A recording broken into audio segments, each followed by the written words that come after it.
Good to see everyone for class, which class is this? 7. Class 7 of our prosperity series. So what we're going to do, as we always do, is we're going to start with a spiritual mind treatment. And when I complete the opening treatment, let's all just join in the treatment for increased income. So center with me. Everybody take a deep breath. And let it go. And know with me that the presence of that which is whole and perfect and absolute is right here, right now. It's always been here. It's always been everywhere. And it is the presence of the creative force of the universe. It is the presence of what we call the divine. Some call it God. There are many names for this presence. But the truth is that it is the essence of all that is. It is where our thoughts originate. It's where all form, all time, all space originates and keeps originating again and again and again, bringing us into this very moment right here, right now at Center for Spiritual Living, Asheville. And I know that everyone that joins me in this class on this journey of awakening and this look at the idea of prosperous living is blessed by their very nature, and blessed by the experience of being in community. And I know our time together is well spent, that we think of ideas and concepts that expand our understanding of life, and that this coming together is a divine action, and all is well. So I'm certain that that is the truth of who we are and what we are doing. I simply let that be so right here, right now, in gratitude and love. And I invite us all to say our prosperity treatment. I, John, know that God is the source of all supply and that money is God in action. I know that my good is here now. I am so rich and so full that I have an abundance of money to spare and to share today and always. I know that true prosperity includes perfect health, perfect wealth, and perfect happiness. This word, which I speak in faith knowing, now activates universal law, and I accept the results. I bless all that I have now, and I bless the increase. I bless all the others in the increased income program of our class, and I know that we now prosper together in every way.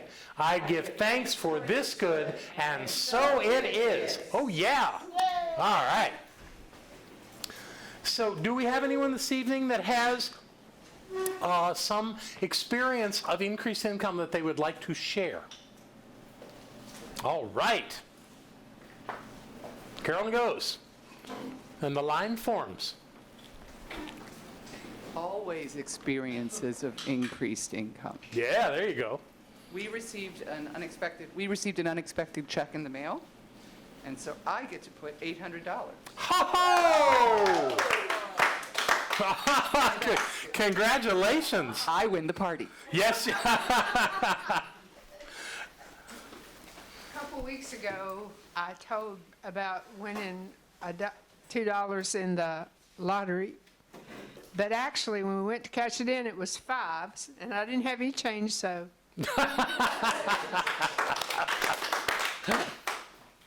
Thank you, Shirley. Jonathan. Well, I've got a couple to share. One was that we'd been invited to go down to Florida and pay a visit with my folks, looking forward to a little vacation. Part of what we were being held back with is that we had this chunk of time reserved in our trailer and we'd already prepaid, on and on, that kind of thing. But Alicia met somebody, and there felt like a really neat connection because it was some grandparents, their grandkids wanted to come up from Florida.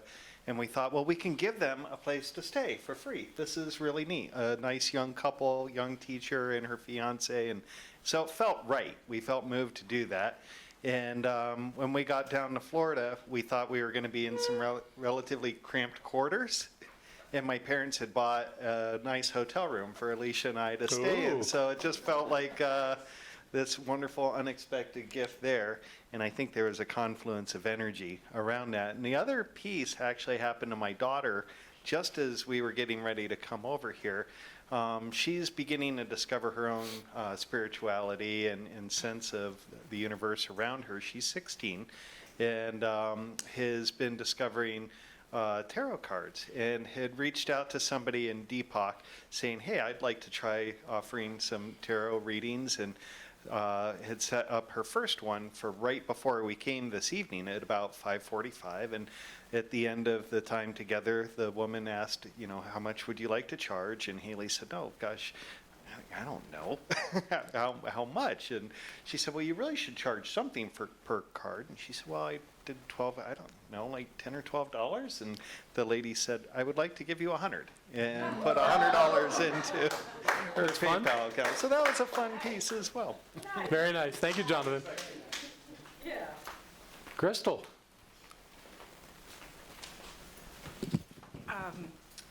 Wasn't here last week.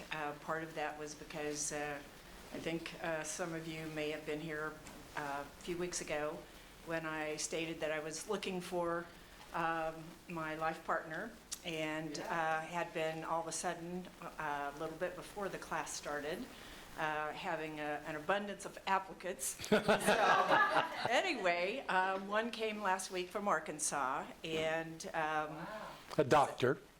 yes, he's an emergency room MD, and definitely was looking forward to a break and to relaxing with everything going on. So anyway, it was an amazing experience, and helped me to get clarity.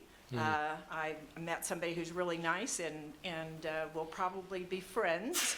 But starting tomorrow, I have two guys that I'd already met on Bumble, and I talked to in person, and they're here in Asheville. So I'll be meeting them this week, and then there's somebody else in Athens. So it still is raining men, as well as with all of that going on, it kind of got me into gear to do spring, summer house cleaning. And I knew I was doing it for me.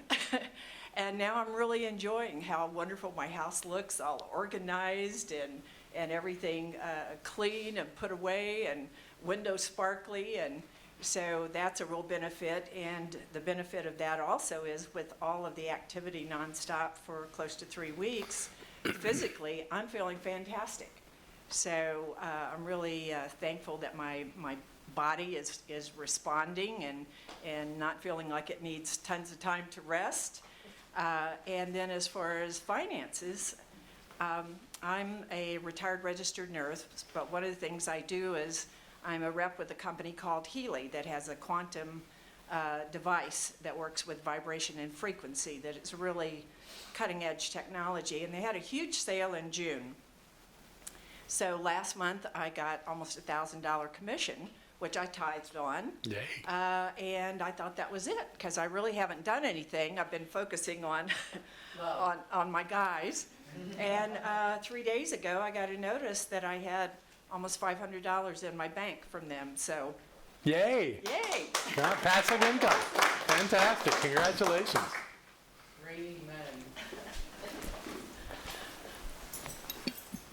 Trying to tell me I'm short. No, I'm just trying to accommodate you. There you go. Thank you.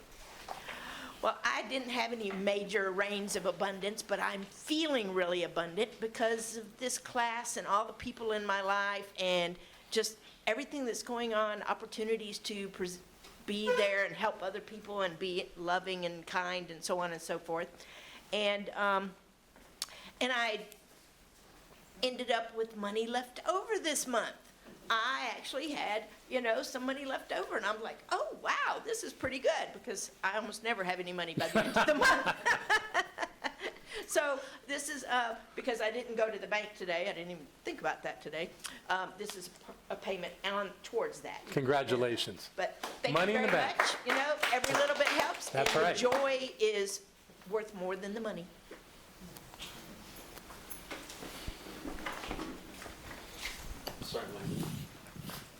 Hey, Robin. Hi, how's everybody doing? The day this started, I got a call from my father. He said, you're going to be getting a check in the mail. And I said, what's that check for? He said, well, my girlfriend passed away, and she left you some money. And it was the day this class started. Wow. Like, my father's kind of a prankster. He kind of does stuff. I'm like, well, you know, I'll believe it when I see Yeah, it. right, I got it. So a check came for almost $3,000. Yay! So here's, thank you. Congratulations, that's wonderful. Hi, David. This week I was able to got 12 hours of overtime. Excellent. Already paid down Good. PayPal. That's great. PayPal works. Absolutely. Congratulations. Abundance is mine. Hello. I'm self-employed, so every day is unexpected income. I don't know that that's very profound, but I will share that at the beginning of this pandemic, which has been very hard in many ways, I received a call for appointments that I was going to have with clients, and all of them had been canceled. And I had an immediate moment of despair. And then thanks to the teachings here and John and Barbara and repeating this class every year, I had a moment of clarity, knowing that all was going to be well. And within an hour, I started receiving my appointment calls back to reschedule, and I've been in a financial bubble of safety through the whole pandemic. So I think that speaks volumes for what I have absorbed from the teachings of the center and this class. Brilliant. Brilliant. Thank you. Very nice. One more. Okay. And All right. it's even better than the first one. So I have been working on my kidney function. And I had a test done last week, and my kidneys have doubled their capacity. to Wow. function. That's big. It's remarkable. Congratulations. Miraculous. That's Yes, great. it's a big one. Perfect health, perfect wealth, perfect happiness. That's why I came back. Absolutely. Anybody else? Okay. So we have a lot of people that are watching the class online. We have people all over the country, actually all over the world, that are involved in this class from a distance. And I got a check from a beautiful being, actually a dear friend up in the Chicago area, who is also a colleague. And she sent a check for $6.50, and for the life of me, I cannot remember what this was about, but it was unexpected income and a tithe on that. And the reason I can't remember what this check was about is that she sent another check, which is a tithe from a gift that she received, an inheritance from an uncle that she knew had passed, but had no idea he had left her anything. And this check's for $1,000. So thank you, Mary Beth, and congratulations on your prosperity. So that's working. Fantastic. This was a good night for such things. Let's see. So tonight is, again, our 7th class, and the things that we're going to talk about tonight are all relating to self-mastery. We're going to talk about beliefs, the rising above conditions, and the concept of courage and how that fits into all this. And so we start with beliefs. And I believe that beliefs are a major component of our lives and our creative forces. That, to me, we create our beliefs, and our beliefs create our experience. Because our beliefs stay with us. We may not be thinking about them, but they are the construct of our consciousness. If I asked you to tell me what you believe, you'd have a hard time. Because you don't even think about what you believe until you're stimulated to remember what you believe. You know, if I brought up a topic, then you could tell me what you believe about that particular thing, but otherwise, that's just information stored away that seems to have no part in our experience of life, but it does. It is constantly impacting our lives, whether we're actually physically or consciously thinking about it or not. So this idea of beliefs goes deep. So I have been just kind of pondering what is it about beliefs that I wanted to share with you, and I've come up with some concepts, and I want us to just kind of work our way through them and see what we can find here. So we begin. Using the power of beliefs. How does that work? What can we do? We create our beliefs, and our beliefs create our reality. So I've already started. because I already said that to you. I think that's the essence of it, and it is not about that what am I thinking right now. People say, this thing happened in my life, and I said, well, you created that. No, I didn't. I wasn't thinking anything about that. It doesn't matter what you're thinking in the moment. It's what belief do you have. And what we call them, in fact, we'll be talking about this in the next class, is the idea of hidden beliefs. They're hidden from us. We don't consciously know that they're there. But we've already agreed that that's something we believe. And if something comes up, then certainly we do remember, we access it immediately. But it has to have some point of relevance to what's going on for us to think about it. Otherwise, we just think that we don't have those beliefs, but we do, somewhere buried in us. And they are creating all the time. They're actively creating our experience. The next thought is, I want to encourage all of us to love our journey as much as we love our destination. That sometimes in this thing with seeking outcomes, some people call them goals, I don't, but seeking outcomes, having desires, that we put so much focus on the end place that we forget to enjoy the ride of getting there. Well, why would I enjoy it? Because it's hard to get there. Well, if you say it's hard to get there, then you've chosen a path that's hard. It doesn't have to be. There's absolutely nothing that says that you have to have a hard path. You get to choose the path as much as you get to choose the destination. So why not love it? Why not have fun with it? Why not find the good in the path as well as the destination? We just get transfixed on the end point and how much we want that and how that's going to help. And we think in terms of being there, and where we are somehow then falls short and doesn't allow us to experience the fullness of it. So when you run into a challenge with getting to the place you want to be, love where you are with it. Find something wonderful about where you are in the moment with it, and that will take off some of the pressure, but still keep you actively pursuing the outcome that you desire without having to be struggling through the whole thing. That makes sense? Okay. Let's see what else we got. Believe that you always have more money coming in than going out, which reminds me of what Pegatha said. So the idea of being in the dynamic flow of spirit is that we want to have more money coming in than going out. But we don't have to micromanage that. We just have to know and believe that that's what happens. That we don't spend everything that came in during the month. That there's less going out. That we get to put some of that aside. And you can do it very consciously and in a managing way with that 80-10-10 that we talked about at some point. I remember it coming up somewhere where 80% of your money is to pay for your expenses, 10% is your tithe, and 10% you're actually saving for yourself. And people that do that have been able to amass some really good money. So that they can use that. Now, not everybody is in a place to do that, but the reason they're not is because they aren't thinking that's a doable deal. Where I think, Pegatha, you've just demonstrated that you can do that. Yes. So set that as your model. Let that be your conscious intention, that you always have more money coming in than going out.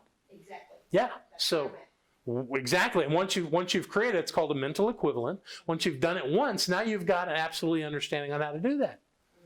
And it really doesn't, if you want to manage it, if you want to make sure that every time you, if you're a tither, every time you write a tithe check, you set aside that equal amount to yourself, you can do it, you can actually manage it, or you can actually just know that that's what's happening and go by that. And there's always money going out. So it's not a problem that money's going out, it's just making sure that whatever's going out is more than matched by what's coming in. If you have that belief, if that's your intention, not your desire, but that you believe that's so, that's what will happen to you. I've actually done that for years, believing that there's more coming in than going out. And that's exactly what's happened in my life for many years. And also of this center. Boy, I'll tell you, back in 2008, when we had our economic turnaround in this country, that was tough. That was a tough time. But since then, it has worked. And when we had this pandemic, and our, not just attendance, but our connection to people was severed in so many ways, I had the thought, is this going to impact us financially? And I remembered, no, we always have more coming in than going out. And through the whole thing, we managed it that way. In fact, we have increased our reserves more during this pandemic than we ever did before the pandemic. So, you know, that has really worked for us at a perfect time too, because of our plans to repair our creek bank and build our two-way driveway.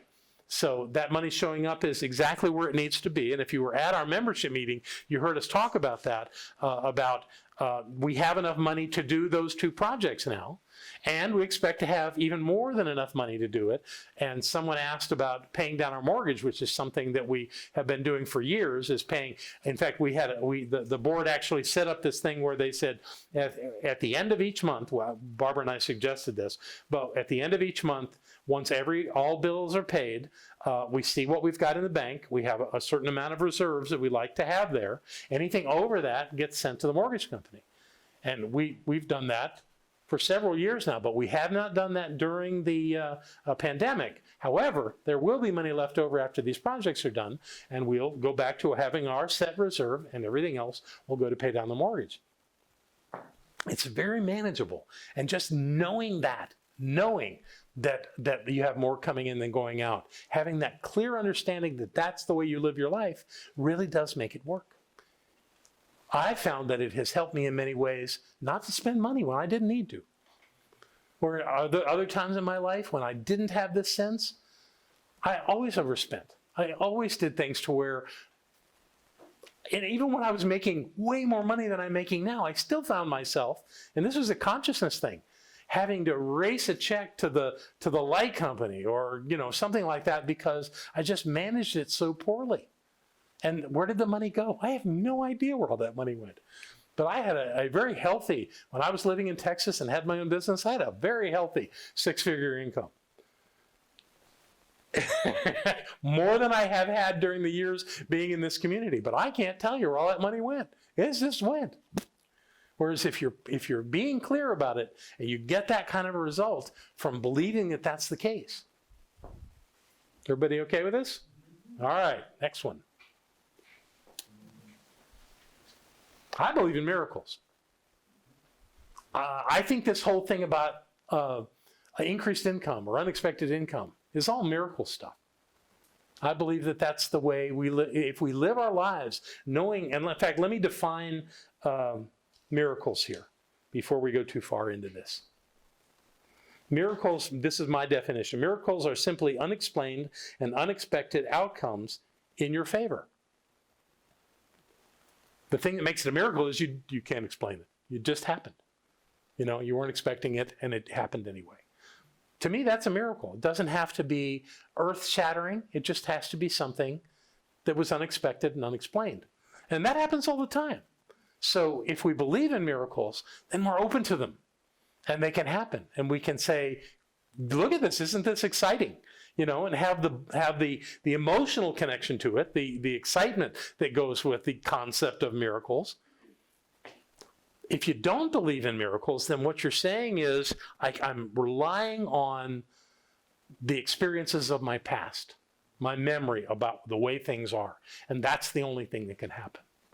But when we expand beyond that and are open to unexpected, unexplained possibilities, we open ourselves up to so much potential.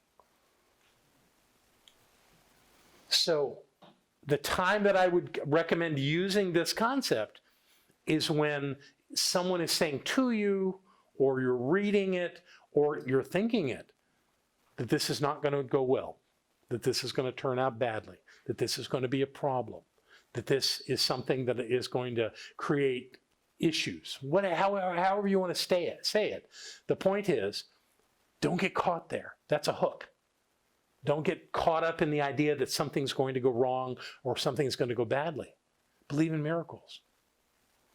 I remember reading a story about someone who had some kind of a business. It was a business that really helped people. I'm not remembering the details of it, but I remember that it was a small business. He had someone that did his bookkeeping, and the bookkeeper came to him and said, we have this big payment that we need to make at the end of the week, and we don't have the money to pay it.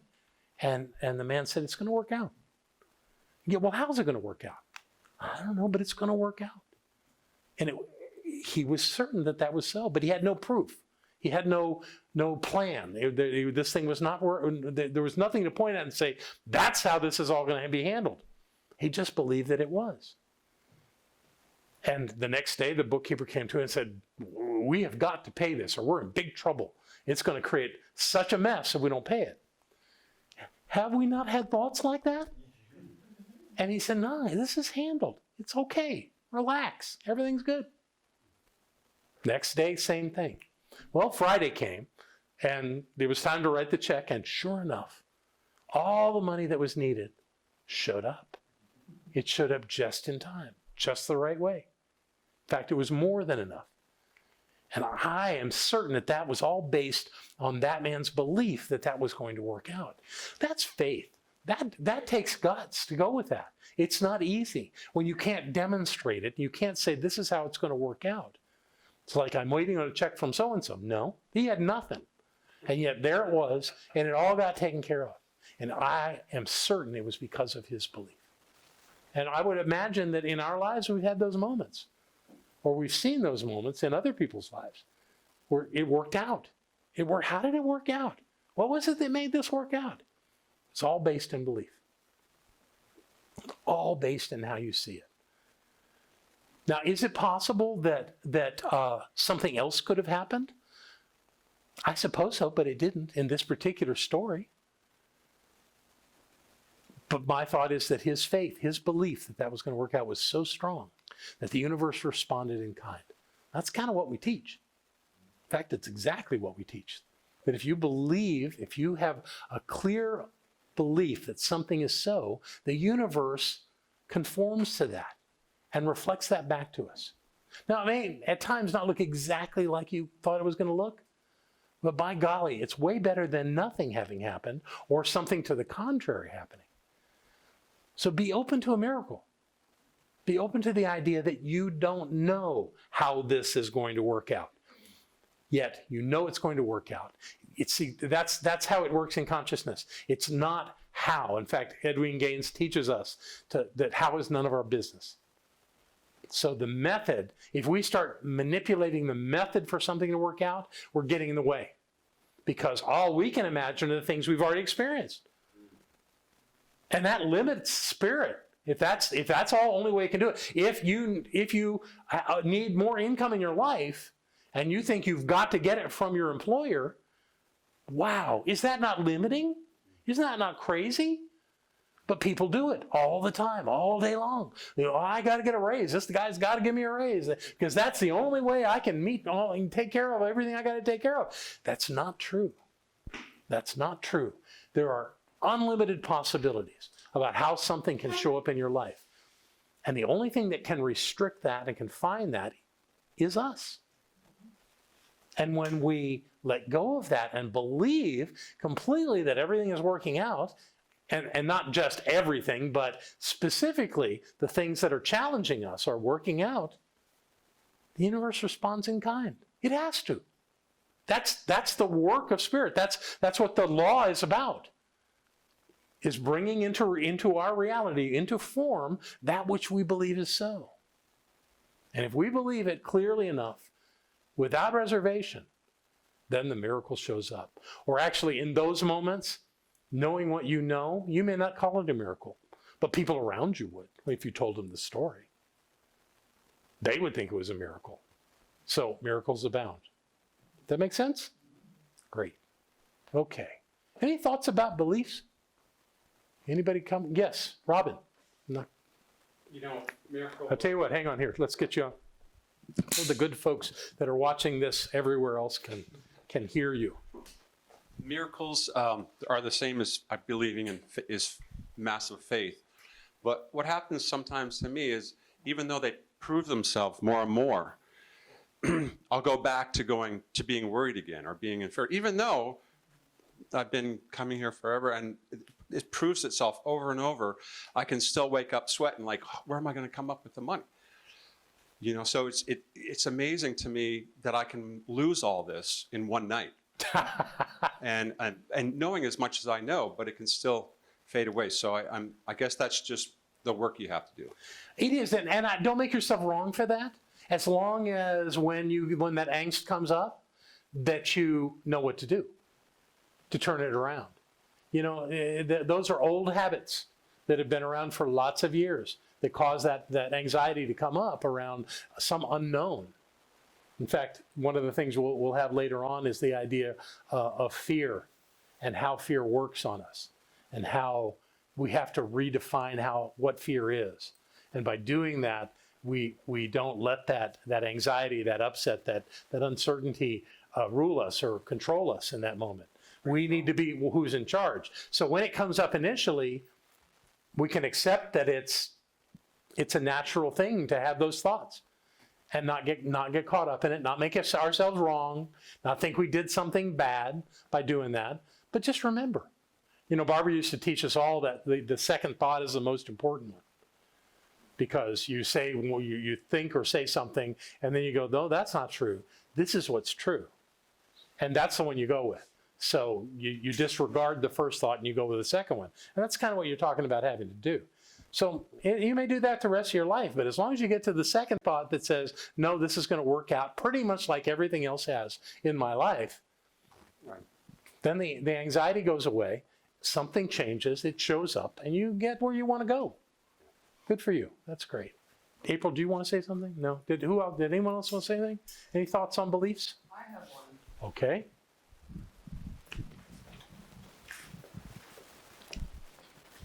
It's about practicing seeing the miracles, and that you can choose. Oh, that is so good. So that you can choose to see anything as a miracle. My cup of tea that comes from spring water and has the right amount of bergamot and cream and honey from honeybees is a miracle in a cup, if I choose to see it that way.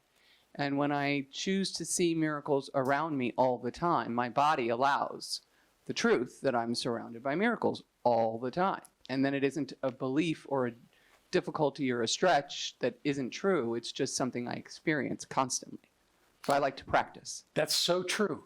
And even more than that, just hold on to that for a minute for me. So there's this thing that we don't accept information until we're ready to accept it.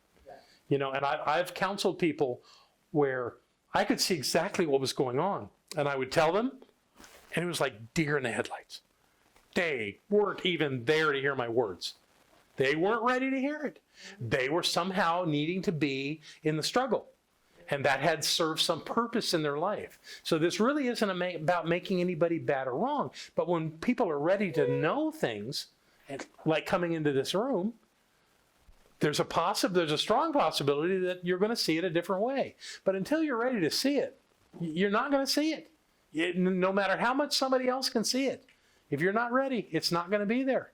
And some people seem not to be ready over a lifetime. And that's okay, because we're all responsible for ourselves. We're not trying to fix the world. We're learning how to embrace these ideas and use them to move beyond the angst, to move beyond the problem to a place that works, even when there's challenges going on. And anybody in here not have challenges in your life? It's part of life, What's that? Absolutely, absolutely. And if you hold them as the thing that's holding you back, they will. And if you hold them as that this is just a condition that you're working through, they will. It's, again, goes all back to belief. Let me get the mic going here. Breezy has a thought. Thank you. Breezy doesn't lose her thoughts. I just had an idea that challenges are miracles in the making. I like that. Challenges are miracles in the making. Yeah, everybody write that down. And don't they always work out? Our challenges, very few things in our lives become something that we just, are stuck with. You could even argue that at the end of your life, when you set your body down, whatever the problems are, they're gone. You're not. You're not gone. You're still a spiritual being, wherever you are, whatever you're doing. So no challenge lasts forever. But life is filled with challenges. That's because life is calling us to see who we are. I think that's somewhere else in my presentation too. So, any other thoughts on miracles? I'm sorry, on beliefs. All right, then we're going to move on to our next place, which is rising above conditions. This is essential if you're going to be on a prosperity path. The idea of being prosperous is not benign. It's not neutral. Being prosperous requires attention. One year in this class I did some research about people that had won lotteries. And how it's amazing how many people, no matter how much they won, lost it. Why did they lose it? Because they didn't have a consciousness to keep it. They weren't bad people. They weren't wrong in doing that. A lot of them went out and partied big time for years till it was all gone. And other people had it stolen from them. There's all kinds of stories. The stories were amazing. But in the majority of people who get money in lotteries are not able to keep them. That's not true of everybody. There are people that set up foundations and did good work with the money that they won in a lottery. But for the most part, consciousness is what drives our experience. So it's one experience to win $10 million. It's quite another experience to get value out of $10 million, or just as an example. So, the whole idea of where we are with money comes from how we focus on it, how we experience it, what we believe. We've already talked about that. But then we find ourselves challenged in ways that we have to go deeper. We have to be more clear about who we are and what we're doing. So I came up with some thoughts about how one would rise above conditions. When life gets tough, don't give up, give more. And what do you give more of? Of yourself. Yeah. It's like, I really want this outcome in my life and I'm working toward it, but I have these obstacles. Is that a reason to give up? Because there's obstacles? Boy, if there is, you're never going to get anything. Obstacles are part of the path. The work is, are those obstacles bigger than you? I've never known an obstacle that was bigger than a creative being. Just don't know of it. It can all work out. It all does work out. So the thing to do when it feels like this is just really hard and I don't know what to do and it's not working out, well, you can give it up. And there are probably things in life we should give up, because we weren't thinking really clearly when we went toward an outcome. That happens, and I'm not saying that every single time, but once you've assessed that this thing was really worth doing, keep going for it. Keep going for it, and be sure that you know that you can do this. Whatever the outcome is that you seek, know that you can have it. The only thing that can keep us from having it is us. No obstacle can keep you from having anything. Only the way we see ourselves and the way we believe life functions can get in our way. So the thing to give more of is yourself to the outcome that you desire. And again, remember the one before that said, love the path as much as the destination. That's the time to love the path more than the destination. Is that that's where you are. It's sweet to love something that's out there that you're seeking, but so much better to love where you are in the moment. Because when you love where you are in the moment, it opens up that moment being powerful for you. If you hate where you are in the moment, yet you want that outcome, that's so much struggle. And reminds me again of Rocking Bear's teaching of tying the rope around the tree and yanking on the rope, screaming at the tree to let go. Well, we tied the rope around the tree. Why, what do you expect the tree to do? You want the rope from around the tree? Untie it. You know? And it's really just that simple. And the challenges will always come. Some things smooth as silk, but for the most part, most things have challenges. That's okay. Let it be a challenge. You're bigger than it because you can give more to it. Remember that you are bigger and stronger than any condition. And you really are. I've never seen anyone that was not bigger than the condition that they face. And does that mean, I'll use Barbara for an example. We have practitioners, one of them sitting right in front of me. It is absolutely clear that Barbara is going to fully recover from the things that she's facing. I love this woman for doing that, for seeing that clearly. And what I've come to as a point of surrender is that Barbara's here. And that's quite good enough for me. You know, I accept that we have practitioners that can be that clear and know that. And I just want to look into her eyes and tell her I love her. And that's quite enough for me. You know, I don't care about her maladies. She's no less who she is because she has some physical challenges. She's still the love of my life and always will be. So why would I push? And that's what I would do. The beauty is that April and the others don't live with her. So because I would, if I was holding at the level of clarity and purpose that April is about Barbara, I'm sure that I would be pushing her. Come on, do more. And I'm just not there. I'm just not there. We have the most wonderful time in the morning. We have our coffee together, we talk. Her speech is the clearest first thing in the morning. And she can say anything she wants to me, and it just comes. And we're together, and we laugh, and we touch, and it's lovely. At the end of the day, the words don't come so easy. You know, that's somehow just what's been happening. That doesn't change anything. She's still the love of my life. And I don't, you know, I'm not letting any of that get in the way. So sometimes, there's another story I've told a number of times about a man who had really severe physical, he had physical issues. His body was twisted, and people would see him and look away.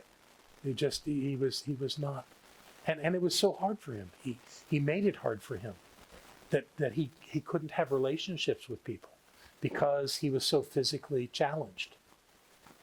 So he went into the church in his village, and he went to the front of the church, and he sat on the front row, and he said, God, heal me, take this away from me, or take me and end this life, because I don't want to do this anymore.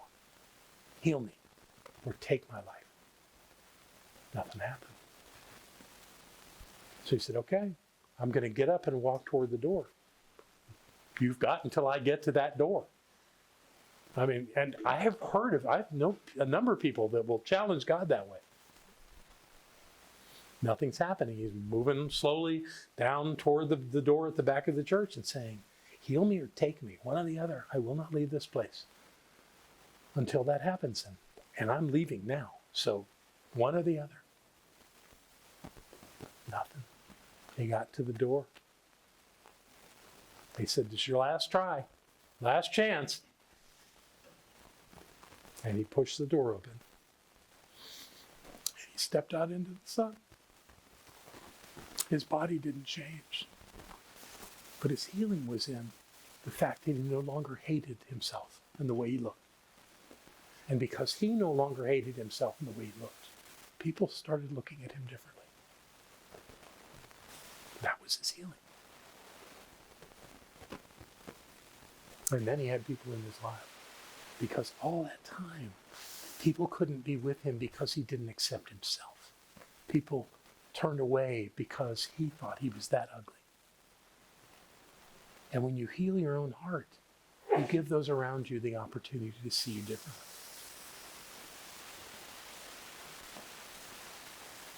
You are bigger and stronger than any condition. Life is never against us. It's just calling us to remember who we are. Now, I know I say this to you all the time, but I don't think I can say this too much. That if we would just look at the challenges before us, as though life is saying, take this challenge, and see how you can make this work. It's a brilliant concept. And I absolutely believe the universe works this way. But anytime something comes into our life that's hard, it's calling us to know that we're the divine and everything's all right. Everything's good. Everything's God. You know, getting angry with life is getting mad at God, getting mad at the creative force of the universe. How's that going to work out for you? What are you going to get out of that that's going to make things better? Nothing. So look at it as though this challenge before me is my opportunity to demonstrate how brilliant I am, how talented I am, how creative I am, how capable I am, how resilient I am. I've seen Chuck sitting back there do that many times, where, you know, it was like down to the last thing. And then something bubbles up and shows up. I mean, I don't know if you know this guy, but he's a world-class fashion designer. He's made incredible gowns and bathing attire. The gowns, I don't know, maybe the gowns and bathing attire are with the same gender, but it doesn't really matter. The fact is that he's got an incredible gift, and he won't give up on himself. I've seen that for years. You stay with it, and you make it work. And that's what we're all called to do. You know, it isn't everybody thinks that life's about being easy. Life's not about being easy. Some of the best moments of our lives are when we're taking on something hard, because it shows us who we are. It shows us the content of our character. How does it get better than that? And it's hard. Okay. That doesn't make it wrong. It doesn't make it bad. It's part of the path. And everybody's on their path, whole and complete. Yeah, dream bigger than just yourself. Dream bigger than just yourself. That means dream beyond how much money you have, what possessions you have, what career you have.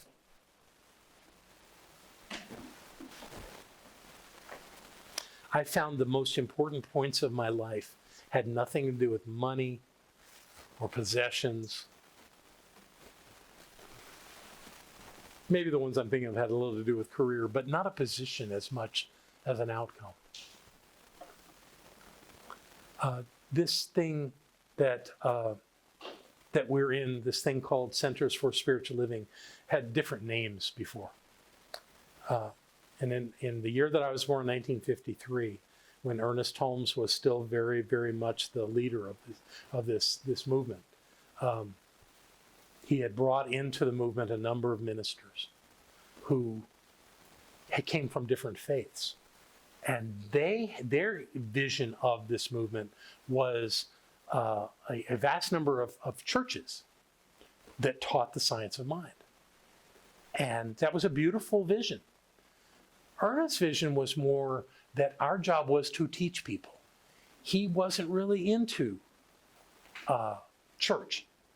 You know, he wanted, he most of his lectures he gave in theaters. And he would get up on the stage in you know, with hundreds and hundreds, maybe thousands of seats of these big theaters in Los Angeles, and he would give a lecture.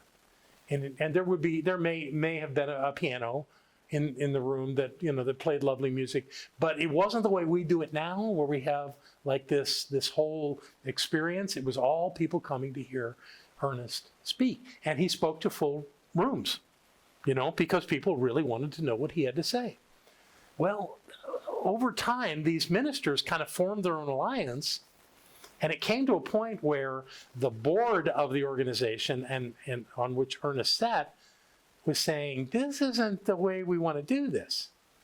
So they created a plan unilaterally to have it all be teaching centers. The teaching was the point of this. And the ministers rebelled. said, that's not what we want to do. And many of them left the movement, and they took what was called the charter, and it was the charter of the churches. They took that they had created, and they created another organization. So Ernest's organization was called Church of Religious Science. I know, it had the word church in it. You didn't really want to do church. And this other one took the name Religious Science International. And the two organizations with the same exact teachings went in different directions. And it got ugly for a while, where they wouldn't talk to each other. Of course, Ernest could talk to all of them. But mostly they were two differently managed organizations with the same exact teaching, taking a different approach to it all. Now, about half the churches stayed with Ernest, and that became United Church of Religious Science. The other one stayed RSI, Religious Science International, and again, they moved their offices up to Spokane, Washington. LA was still the location for Ernest's organization right up till he made his transition and stayed there for many years after that into the turn of the millennium. So there's these two organizations, and it always just seemed goofy to me that there's an organization that teaches oneness but practices two-ness. And when I came into the organization, my first teachers were Tony and Barbara Bonacorso, both from RSI, working in a United Church, which was problematic. As good as they were from the other side. And there were teachers on both sides that would have nothing to do with anybody from the other side, the other group. It was just ridiculous. And this went on for decades, that they just wouldn't talk to each other. They wouldn't get along. And then the ministers in United reached out to RSI. This was in the early 2000s, and said, we'd like to have some kind of meeting together. And reluctantly, both sides agreed. And they got together. They got together in Scottsdale, Arizona. I was in the room. It was amazing. I had heard of all these people because Barbara had been in RSI, so she knew all of these icons in that movement. I hadn't met any of them. And all the ones that were still living were in the room when we went to Scottsdale. It was great. There was a minister named Dr. Tom Costa who had this amazing church in Palm Desert, a very successful church. The man drove a Rolls Royce, for God's sake. You know, it was just amazing. And he actually bumped into me. He was standing talking at a table in an eating area, and I was walking by, and he turned around and ran right into me. And he said, I apologize. I didn't mean to do that. And I said, Dr. Costa, I've always wanted to run into you. And it was lovely. So we got to know all these people, and it just became an obsession for me. We got to come back together. This isn't working. So the first thing that I did was both organizations had their level of dysfunction. And the first thing that I did was I said, we got to clean up United so that it can function well enough to join this other organization.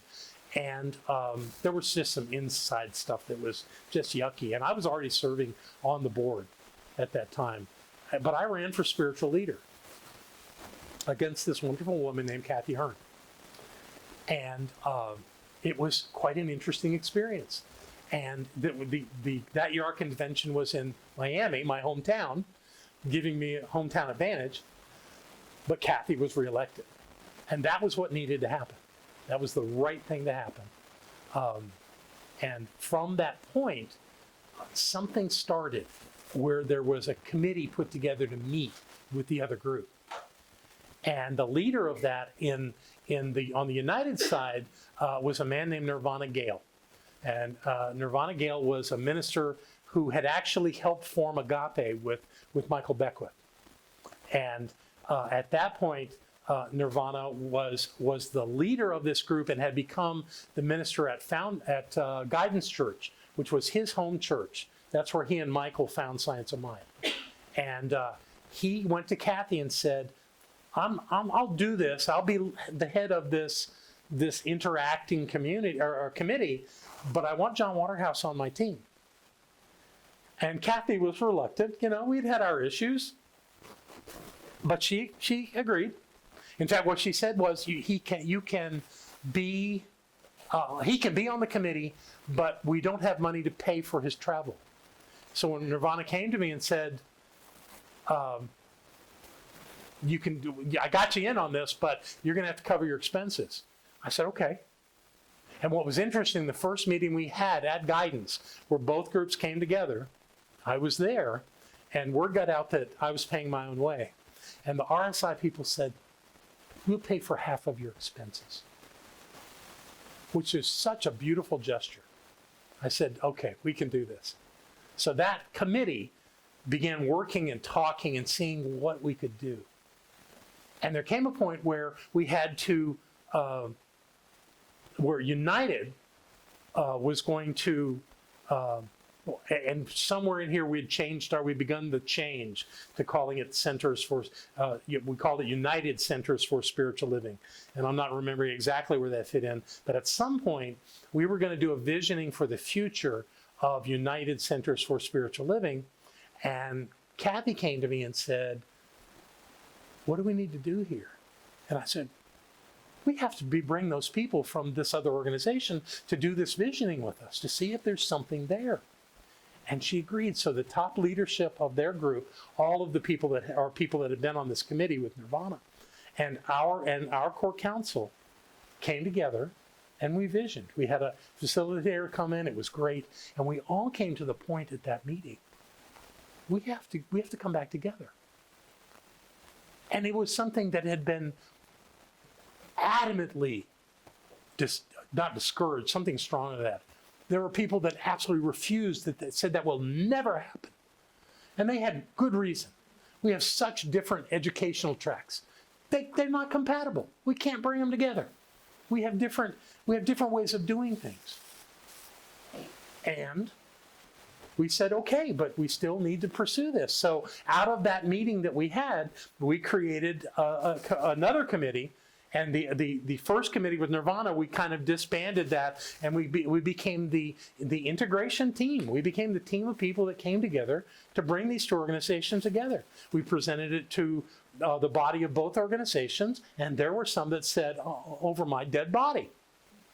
Most of them have passed since then. It took us 5 years. 5 years of grueling work to go through everything and to find a path.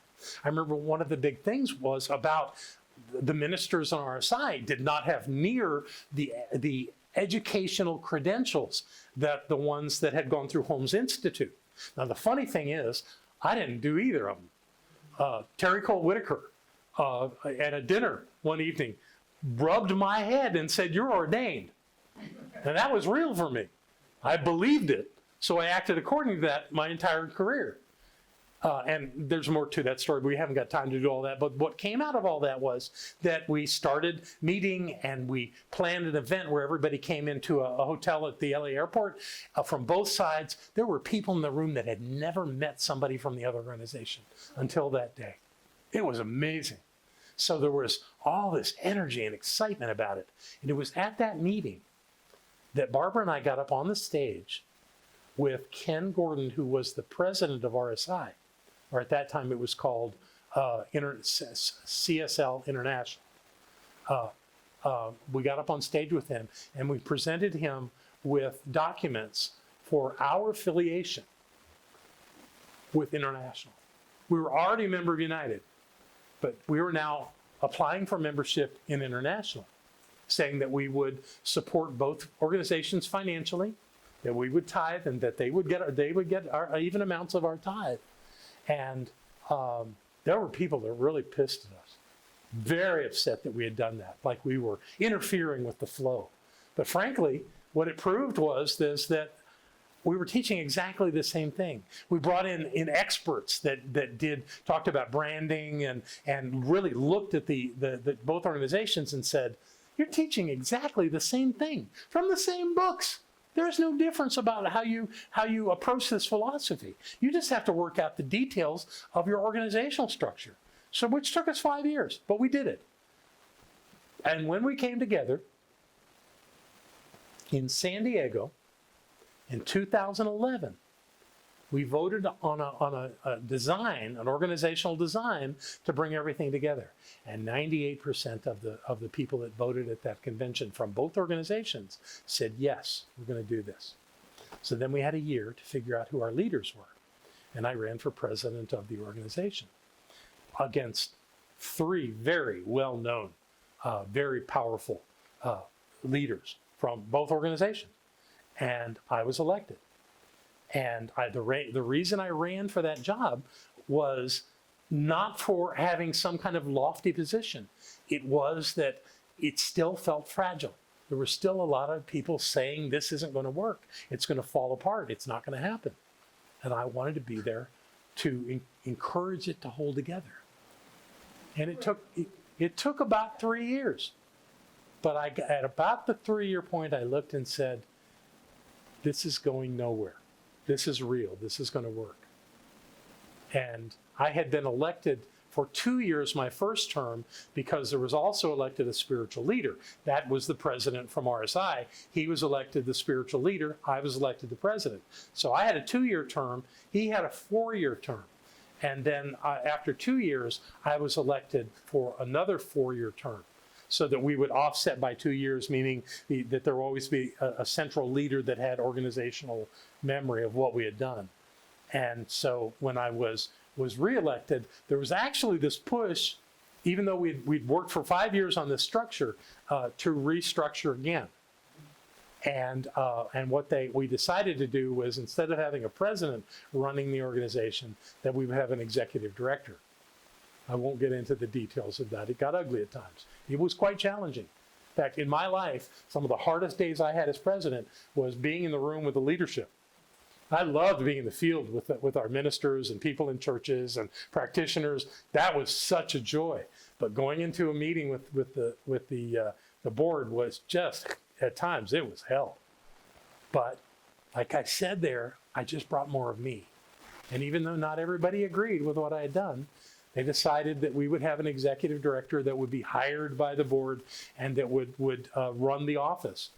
And I had been the advocate for the office. And when that happened, we created a different position called field leader for me, which meant that I was pretty much in charge of the field organization.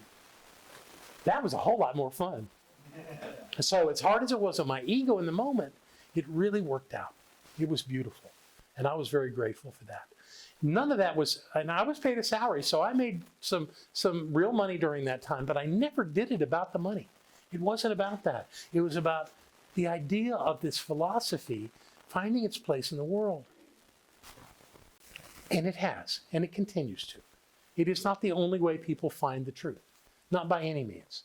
I'm sure in the whole mix of things we're still rather small. But we're solid now. We're real. The people that were going to leave have left.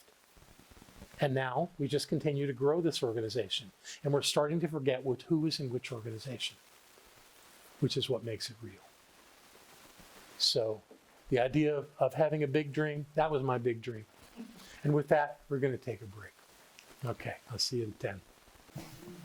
Okay, so before we get back into this material, I sent you with a homework assignment last week. Did anybody do it? Yes. Okay. It was the gratitude statements. Finding people you're grateful for and did it. Does anybody have anything they want to share from that? Good. Come. Yeah. I will. Let's just come here.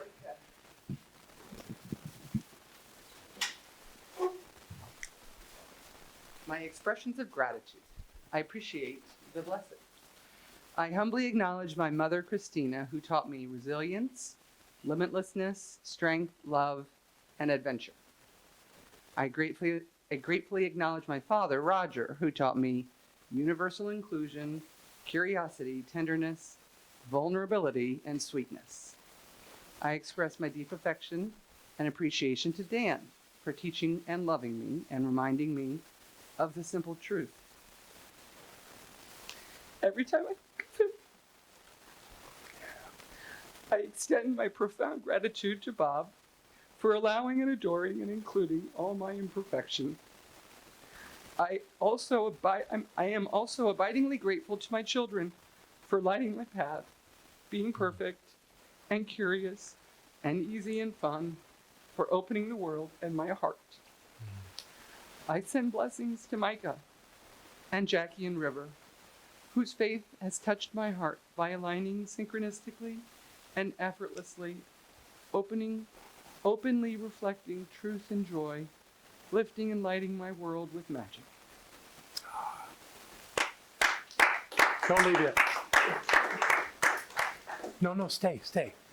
Talk about the process. Okay. What was it like to have these blank, partial sentences and bring them to life? I loved it. Yeah?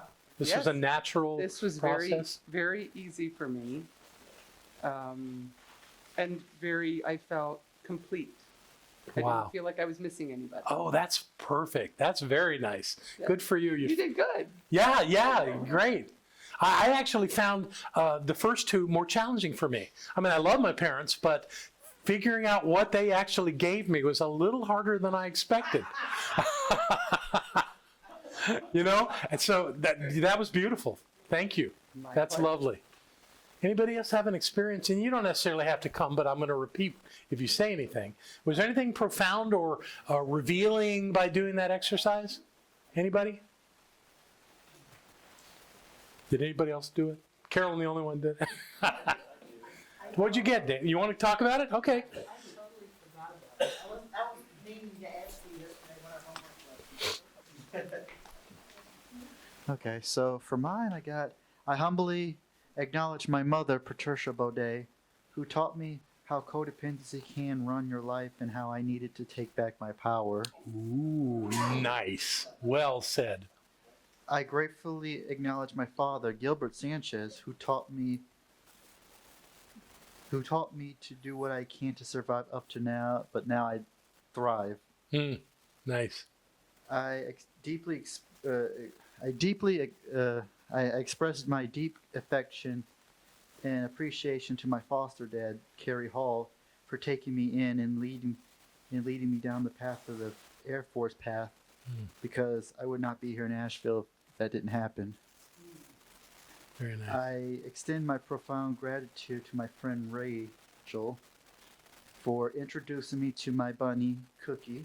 It's Cookies and Cream, and opening my eyes to things that I always felt I knew.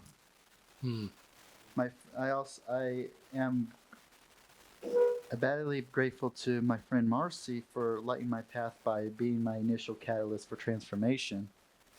And then I send a blessing to my dear friend John Lundy, whose fate has touched my heart by being my perfect mirror and showing me my blind spots. Wow. Very nice. Beautiful.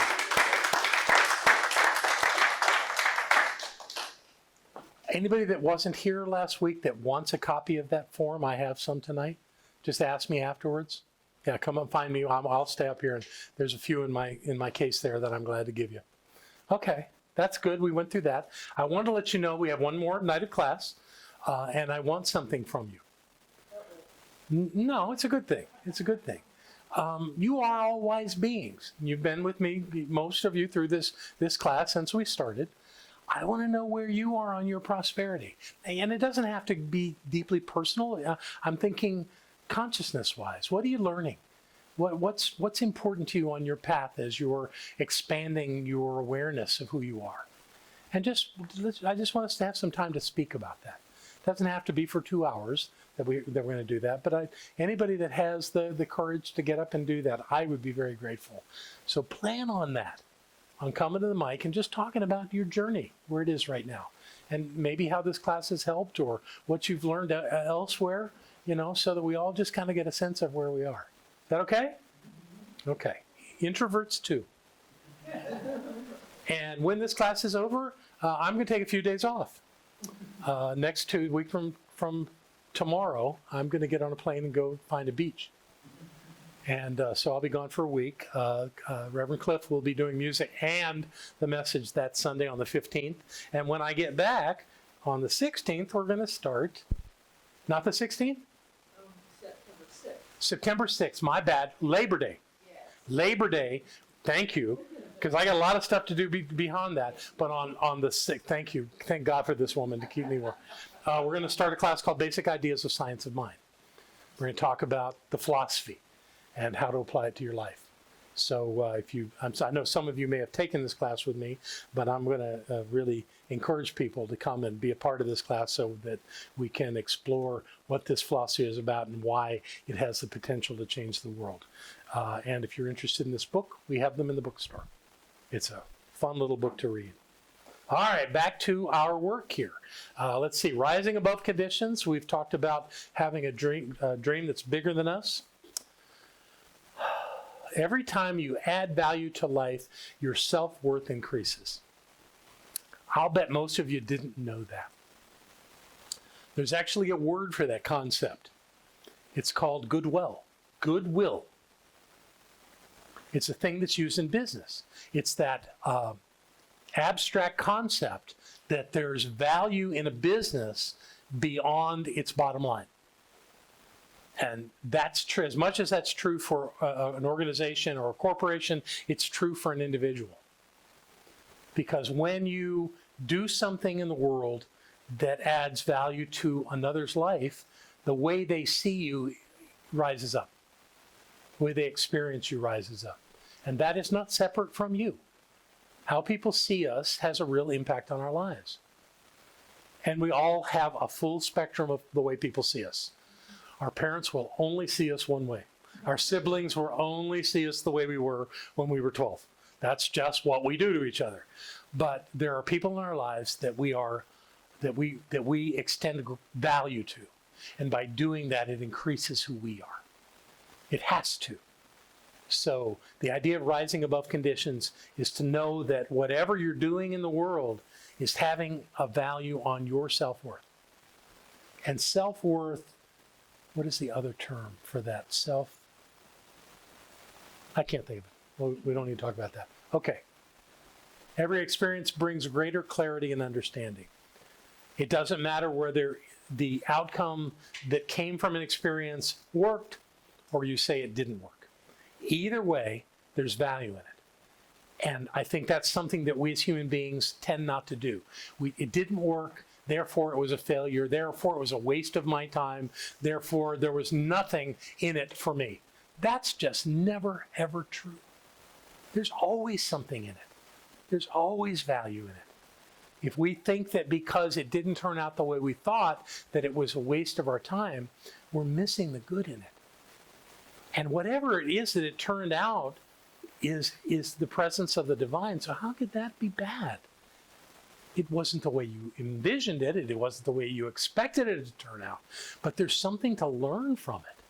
And to deny that means that you went through all that for nothing. And it's you that's doing that. It's not the circumstance that's doing it. So in the things in my life that didn't turn out the way I wanted them to, are so many blessings. You know, I had an oil field equipment business in Texas that I ran for, I think, 4.5 years.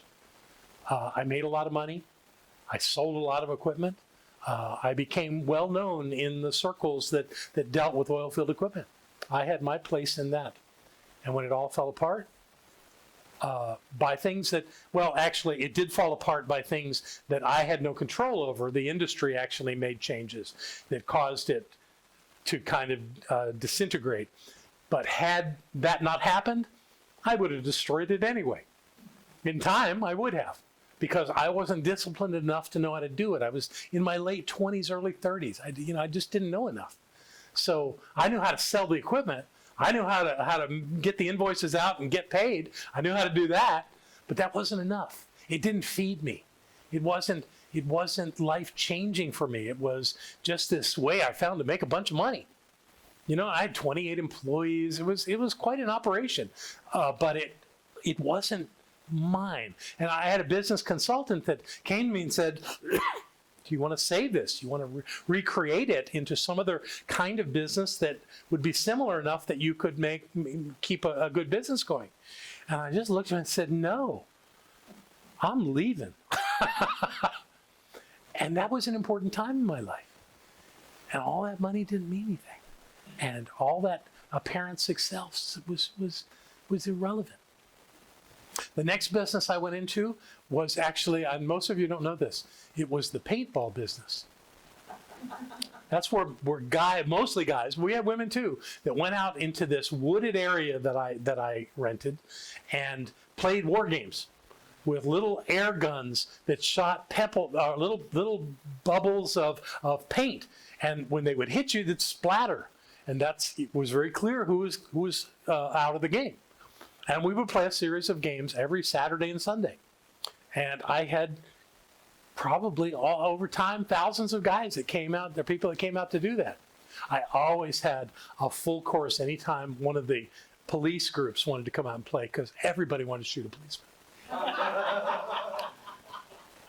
And it was interesting. And that really got me into understanding how the human psyche worked. And it was wonderful to watch these guys. Some guys were so nervous out there. It was like somebody had real guns out there and they could get shot. They were so freaked out about being there. Adrenaline pumping. It was an experience. And I learned a lot from that. When I finished with that, I went off to Australia. My relationship was over. My son had been taken from me, and I went to the other side of the planet where I found my first real spiritual teacher. It all fit together perfectly. But one could look at it and say, oh, you screwed that up. Well, that didn't work. I could give you 100 examples of what didn't work to the blind eye, but truly, it was a path that was unfolding brilliantly for me to get where I needed to go. I didn't know it. I had no proof of that, but that's what happened. So, it was as far away from here as I could get. And they spoke English. You know, they told some of your kids, if you drilled a hole straight down through the earth, you'd go to China. That's not true. You go straight through the earth, you go to Australia. It's on the other side of the planet from the United States. And it was great. I took one of my paint guns down there. And it was immediately taken by the local police, because guns are not allowed in Australia the way they are here. I said, but it's just like a toy. And he went and got something that looked like a Colt 45 automatic pistol, and he put it right at my head. And I'm going, ah. He's saying, no, look at it. Ah, no, look at the gun. And I looked up, and there was no opening at the end of it. It wasn't real. He said, but that was taken from people that were trying to rob a place. He said, no guns. We don't do that. You got to get a permit to get a gun here, and you don't live here, so you're not qualified to have a permit. I thought we would do survival games in Australia out in the outback. Didn't happen.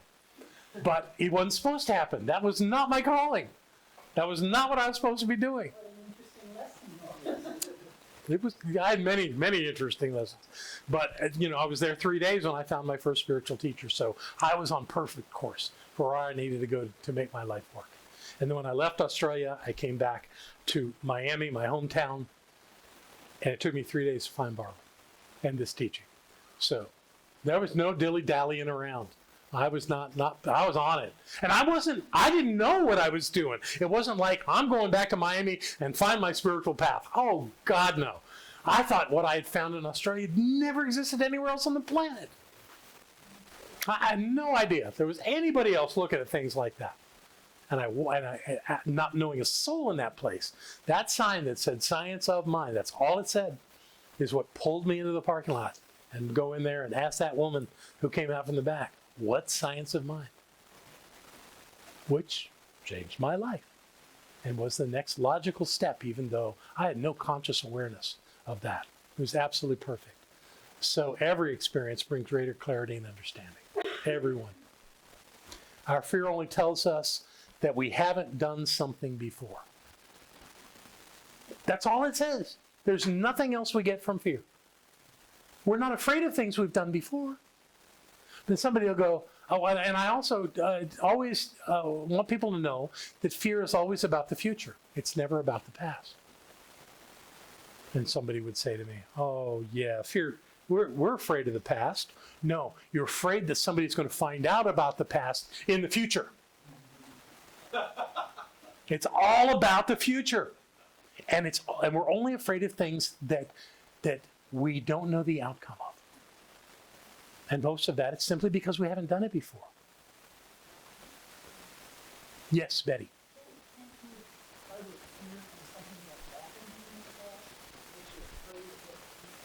Only about it happening again in the future. That's the only way. The past doesn't do anything. It's not here. It's gone. There is no past. It's only memories. Right. So we remember that something happened, but it's not the memory of what happened in 1987 that's got us. It's the idea that what happened in 1987 could happen again. That's what we're afraid of. And that's futuring. It's all futuring. Yes, but our fear is that it could come back and do it to us again. But it's all about the future. And it's when we get caught up in here about it not having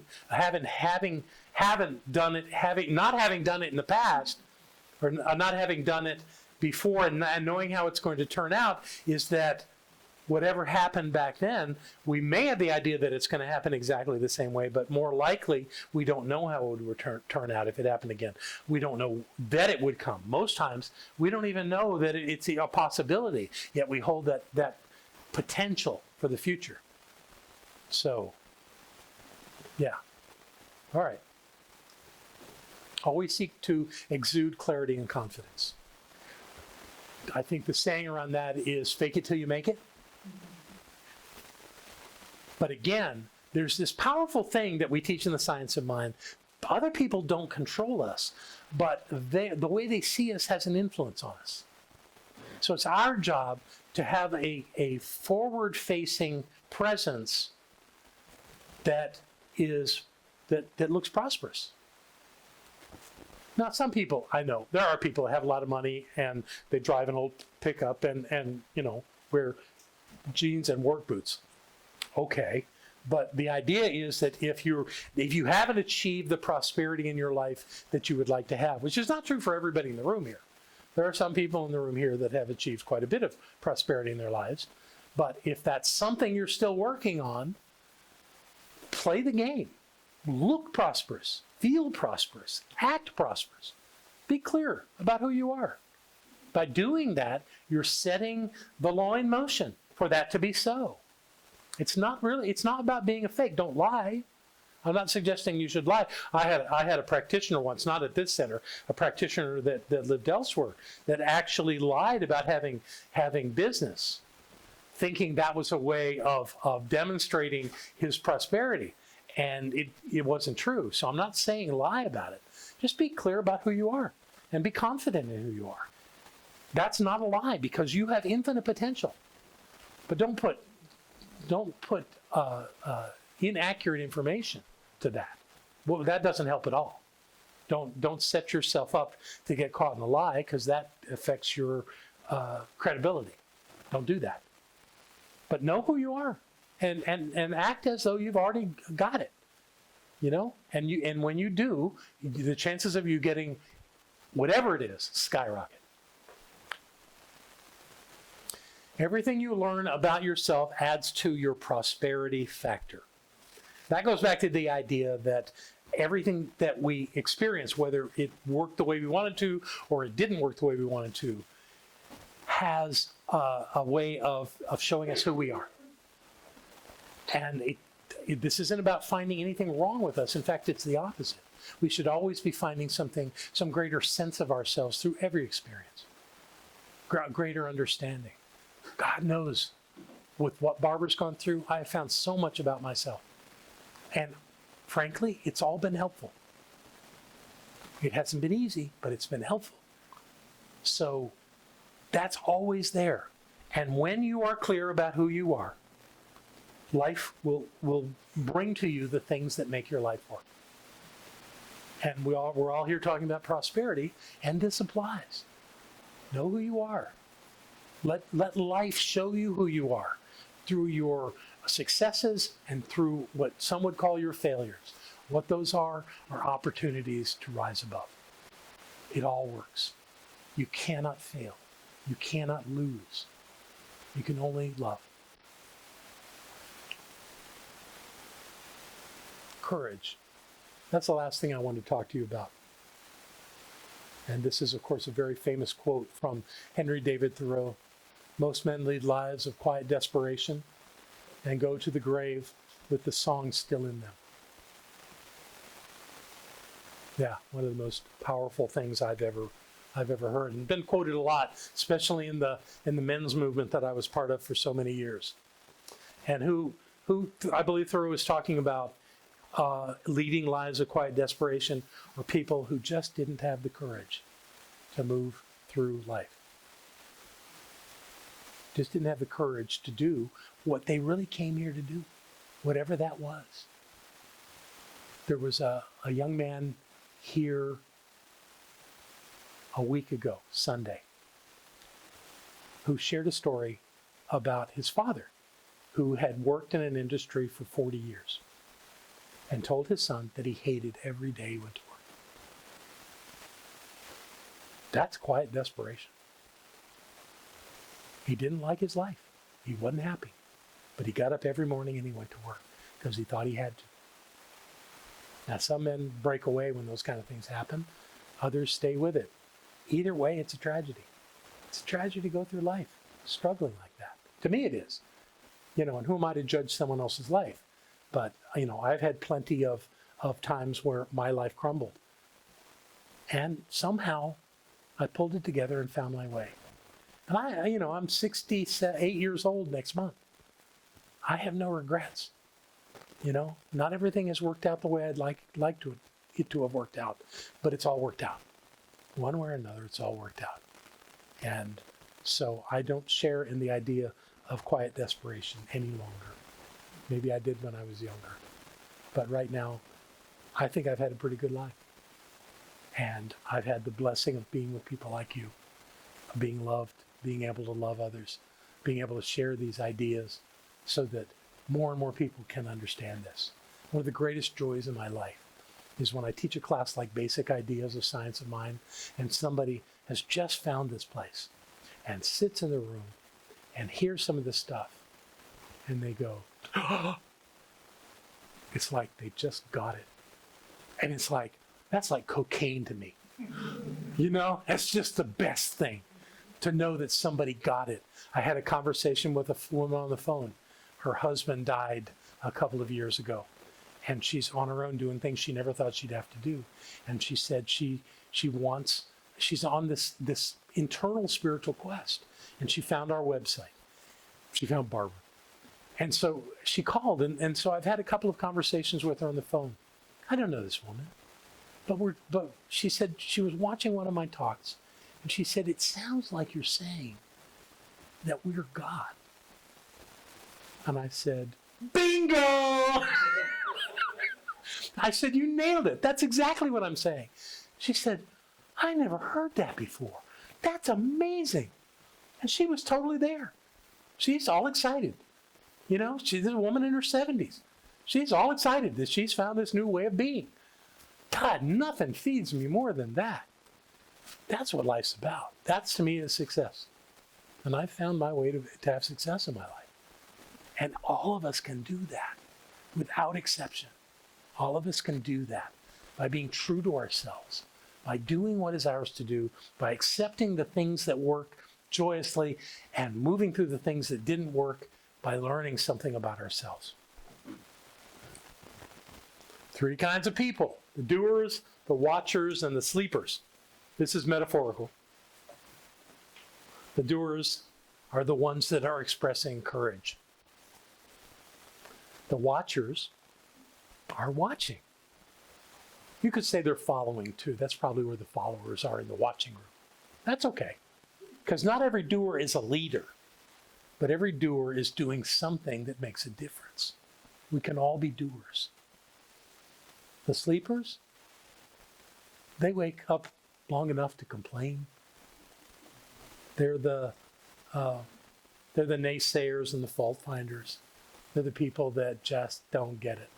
And they're entitled. They don't want to get it. They don't have to. But they spend most of their time shooting barbs at the doers, because they don't understand the doers. I have no idea what that's about. So I want to read you something you've probably heard before. It stunned me the first time I heard it. It comes from an unlikely source, a politician.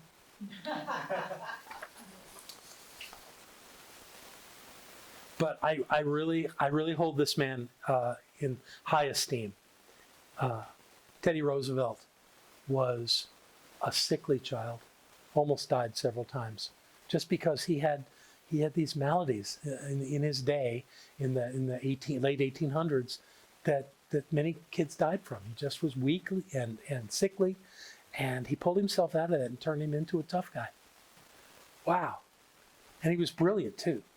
He would stay up at night reading books, just learning more, and then have these brilliant conversations. He would have someone come to the White House, and he would take their book, and the writer of the book was the guest in the White House, and he would read it overnight, and then in the morning have conversations with the author, interesting, uplifting conversations about it. Fascinating guy.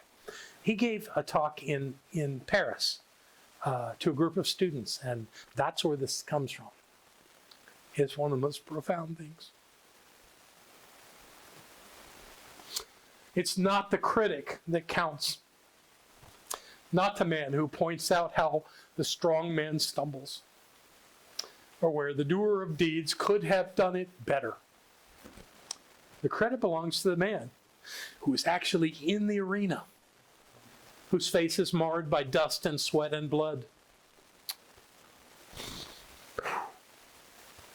who strives valiantly, who errs, who comes short again and again, because there is no effort without error and shortcoming, but who does actually strive to do the deeds, who knows great enthusiasms,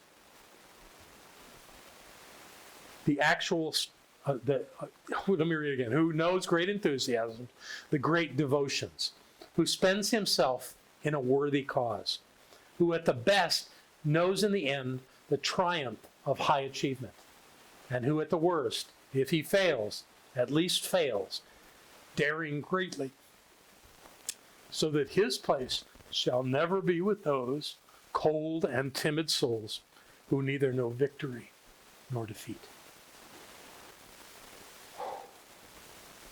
That's the best argument for being a doer I know. So in your life, take chances. Trust yourself. Find your way. And let the chips fall where they may. They will be better than had you not tried at all, no matter the outcome. Thank you, Theodore Roosevelt. So I have other things that I would have done tonight, but we're going to do them next week, because I don't think I can get them done in this time that we have left. Do we have anybody with any thoughts or comments before we close tonight? Let me get you onto the recording, sir.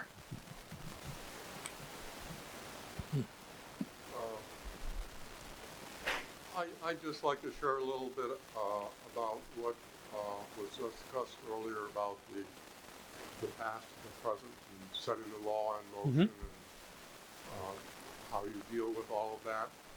And it comes, I think, from the last class when mentioned Wallace Waters and gratitude. Yes. And I went back and looked at that a little bit, and he actually goes on to tie gratitude with faith, and points out that the fact that the only place that anything ever happens is in the here and now. You cannot think or act in the future, nor can you think nor act in the past. Exactly. And gratitude and faith are mental attitudes of what has been and what is not yet is. And is what they do is they bring the mind into the present, so that you're fully in the present in your thought and action, because that's the only place that it can take place. So I thought that rather interesting, and it really made sense to me when we were talking about the past and the future and that whole thing. Excellent. That's brilliant. Yes, absolutely. The only place that anything actually happens is in the present. Yet we spend so much of our time focused on what happened in the past or what we're anticipating could happen in the future. And of course, there's that famous line, we made plans and God laughed. The truth is, though, is that making plans and having expectations and desires kind of gives us an impetus to move in that direction. Because from the now moment, we can go in any direction we want. We can stumble, we can dance, we can fly. We can do anything that we choose to do. We have to make that choice. And often what I think motivates humans is to see something out there worth pursuing. Yet you can't do anything about it out there because that's the future. What you can do, though, is take that step in the present moment to move toward that thing. And how it turns out, it has many variables. But we are the guiding principle of all that in our thinking and our actions. And I agree with you. Faith and gratitude are deeply connected. Actually, they are tools of consciousness. They are. Well, Holmes didn't come up with the fourth step of treatment, which we'll talk about in the next class. But the fourth step of treatment is gratitude. It came from one of his students, who was a minister in Oakland, California. And it was the right thing to do to add that to treatment work. Because what happens is, when you can only be grateful for something you have, we're not grateful for anything in the future. But if we have something, we could be grateful for a memory of something in the past, but we can't be grateful for anything that we don't have. So when we speak our word, knowing that something is so, that's one level of knowing. But then when we give gratitude and thanks for that thing, we're kind of sealing the deal. We're telling our subjective mind that we have it. So that the law has to respond in kind. It's one of the most brilliant things I have ever heard of. And the idea that there are ministers in our movement that teach that step as just be in a state of gratitude. No, be grateful for the thing that you're calling into your life. Be grateful for the thing you know you have, because that's telling your mind that you've got it. That's the thing to be grateful for. You can be grateful for everything else too, but that's the point of it all. We'll talk about that a lot more. Very good. Thank you. Any other thoughts tonight? Anybody have a word? Okay.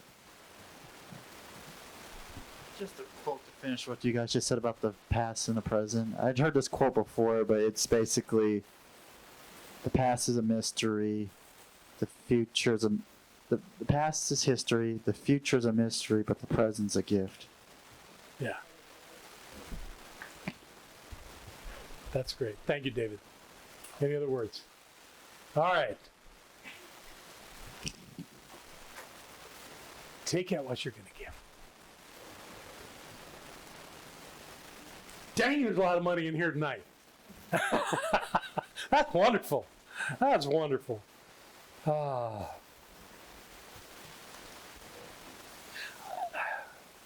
don't need to go there. Just be grateful. Just be grateful.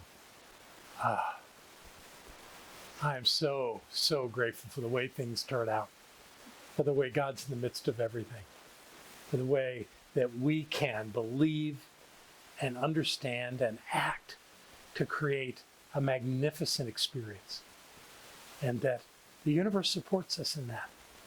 It must support us in that. That's why everything is the way it is. So I know that in the nuggets of thoughts and comments and questions that have come forth tonight, that there have been all kinds of blessings, all kinds of revelations. And I know that we are blessed as we go through each of these classes. And this one has certainly been true right here and right now. So thank you, life, for this incredible journey. Thank you for this awakening that each of us continues to have. Thank you for this center where we can come and open our hearts and minds. And thank you for the way so many support this place in such an amazing way, including those in this room right now. and being certain that what I'm seeing and knowing and saying is the truth.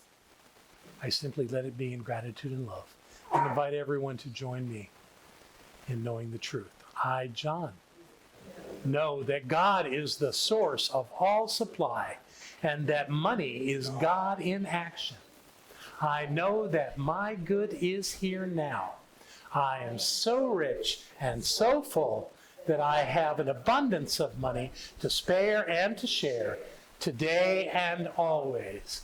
I know that true prosperity includes perfect health, perfect wealth, and perfect happiness. This word which I speak in faith knowing now activates universal law, and I accept the results. I bless all that I have now, and I bless the increase. I bless all the others in the increased income program of our class, and I know that we now prosper together in every way. I give thanks for this good, and so it is. Thank you, everyone.